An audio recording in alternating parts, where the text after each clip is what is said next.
ला ब्रीदवाक्य मानून ही घोषणा मानून आजपर्यंत कार्य केले। हे कार्य करत असताना प्रत्येक शेतकऱ्याला जशी जशी अडचणी त्या अडचणी सोडवायचा प्रयत्न केला। त्या स्थानिक स्तरावर सोडवल्या जात असतील त्या स्थानिक स्तरावर संघटनात्मक सोडवल्या। जिथं पर्याय नसेल, जिथं शासनाकडे जायचं असेल तिथं शासनामार्फत सोडवल्या। भारतीय किसान संघाचे विविध आयाम आहेत। आज जसा ऊर्जा प्रश्नाचा वीज आयाम आहे, त्याचबरोबर सेंद्रिय शेतीचा आयाम आहे, ऊस शेतीसाठी एक आयाम आहे, त्याचबरोबर गौपालन एक आयाम आहे।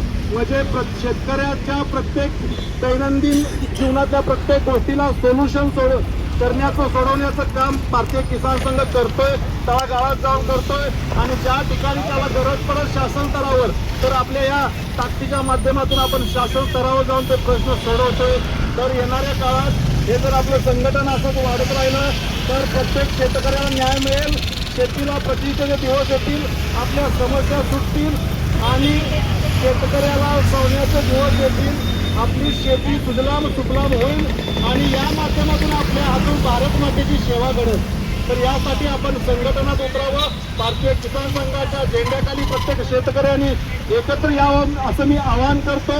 आपण सगळे आल्याबद्दल आपलं स्वागत आणि आभार मानतो। जय हिंद, जय महाराष्ट्र।